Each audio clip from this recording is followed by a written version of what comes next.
Remedies की series में आज आपसे शेयर कर रही हूँ अंक 4 यानी राहु से जुड़ी हुई ये कुछ रेमेडीज। अगर आपका किसी भी महीने की 4, 13 या 22 तारीख को जन्म हुआ है या आपको लगता है आपके जीवन में उथल पुथल करने वाले ग्रह राहु देव हैं, तो उनकी क्या रेमेडीज हैं आज आपसे शेयर कर रही हूँ। Hi everyone, this is Jaya Karamchandani. Welcome to invincible passion talk show. अब तक रेमेडीज की सीरीज में आपसे मैंने शेयर किया है अंक 9, 8, 7, 6, 5 के बारे में। आज हम बात कर रहे हैं अंक 4 के बारे में। तो अगर आपका जन्म किसी भी महीने की 4, 13 या 22 को हुआ है तो अंक शास्त्र की दृष्टि से तो आप हो गए 4 अंक वाले, और साथ ही साथ 4 अंक दर्शाता है राहु को। तो राहु का भी आप अपने जीवन में प्रभाव देखेंगे। अब राहु अगर कहूं तो सिर के पार्ट को कहते हैं, तो यानी ऐसे व्यक्ति जिनका ध्यान भटकता है या किसी एक ही चीज में ध्यान लगा रहता है या ध्यान ही नहीं लगा पाते। राहु जीवन में उथल पुथल बहुत देता है, सक्सेस में परेशानी होती है, और नॉर्मली 4 अंक वालों को डिलेज जीवन में या स्ट्रगल्स देखने को मिलते हैं। लेकिन इन्हीं 4 अंक वालों में है बेस्ट माइंड, इंजीनियरिंग, टेक्निकल, सारे माइंड्स जो भी हैं अंक 4 वाले हैं। इनकी खासियत यह है, इनका ध्यान जिस चीज में होता है वही एक बहुत बड़ी हिंट है कि उनको उसी से जुड़े करियर में जाना चाहिए। कुछ अंक 4 वालों का ध्यान न्यूमरोलॉजी, एस्ट्रोलॉजी में होता है। कुछ अंक 4 वालों का ध्यान होता है कि चीजों को करते कैसे हैं, उनकी टेक्निकल या आईटी या कोडिंग से जुड़ी हुई चीजों में, रिसर्च से जुड़े हुए। अंक 4 है ध्यान। राहु बहुत घुमाता है, ध्यान नहीं लगेगा। जिन विषयों में कोई और कहेगा, लेकिन जहां इनका ध्यान लगता है उसी को अगर ये करियर बना ले तो इनको जीवन में कामयाबी आसानी से मिलती है। अब अंक 4 वालों को डिलेज और स्ट्रगल्स होती हैं, वो एक बात हो गई।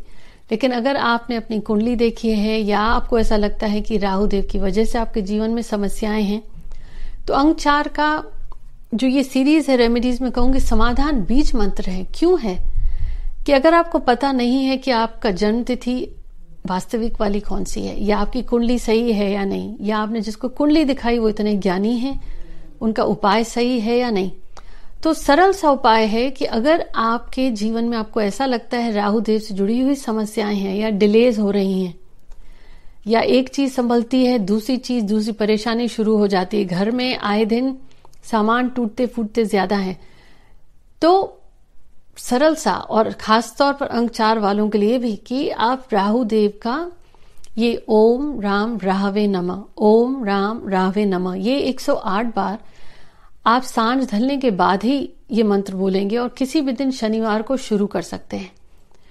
45 दिन तक ये आपको लगातार बोलना है और ब्रेक बीच में नहीं लेना है। अब आपको अगर समय हो तो शाम को कहूंगी दिया जला के फिर करें, अगर ना हो तो आते जाते भी आप मन में 108 बार रोजाना सांझ ढलने के बाद ये मंत्र आप 45 दिन तक बोल सकते हैं। 108 बार बोलने के लिए आप तुलसी के बीज की माला, रुद्राक्ष की माला, और नहीं तो उंगलियों पे भी काउंट कर सकते हैं। ध्यान से और मन से। ये बीज मंत्र है, ये हानिकारक नहीं है, ये हानि नहीं पहुंचाएगा अगर आपको यही नहीं पता कि राहु प्रबल है या कमजोर है। ये वो है जैसे घर की कोई दवा हो गई आपने, तो वो आपको नुकसान नहीं पहुंचाती, नेचुरल रॉ फॉर्म, वैसे ही ये राहु का बीज मंत्र है। अब अगर आप हिंदू धर्म से नहीं हैं, राहु के इस मंत्र को नहीं कर सकते, तो आपसे शेयर कर रही हूं ये 2 बातें। पहली चीज कि घर में कभी भी टूटे फूटे बर्तन और कप इस्तेमाल ना करें। अगर घर में ये टूट फूट होने लगी है ज्यादा, तो वो भी अंदेशा है कि आप टूटी हुई चीजों को इस्तेमाल बिल्कुल ना करें। चाहे वो कप हो कितना भी महंगा, उसमें खरोच आ गई, या ग्लास है शीशे का टूटा हुआ, स्क्रैच आ गया और आप यूज कर रहे हैं, थोड़ी सी अगर चिप भी आ गई, तो आप टूटे हुए बर्तन में न खाएंगे न परोसेंगे। उससे राहु से जुड़ी समस्याएं जीवन में बढ़ जाती हैं।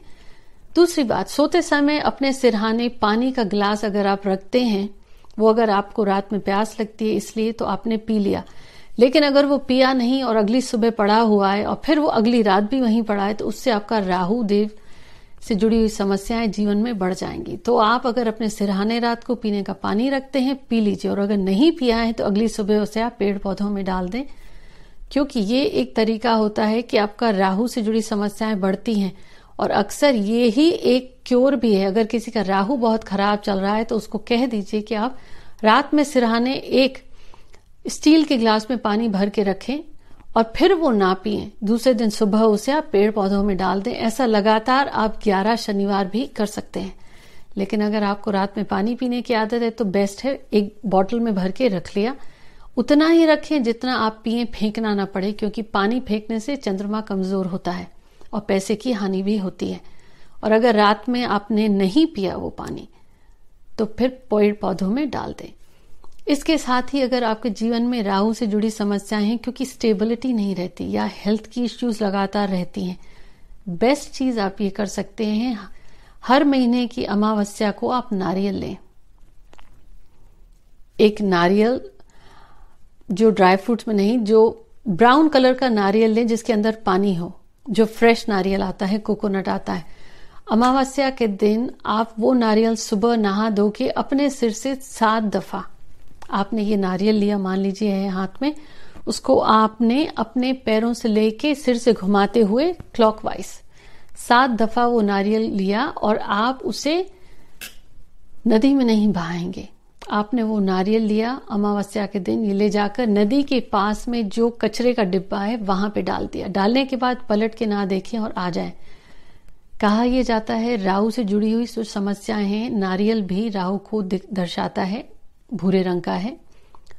तो ऐसा करने से आपके जीवन में 4 अंक की वजह से जो समस्याएं हैं, स्ट्रगल्स हैं, या कुंडली के अनुसार आप जानते हैं राहु से जुड़ी हुई समस्याएं हैं, तो उसमें भी परिवर्तन आता है।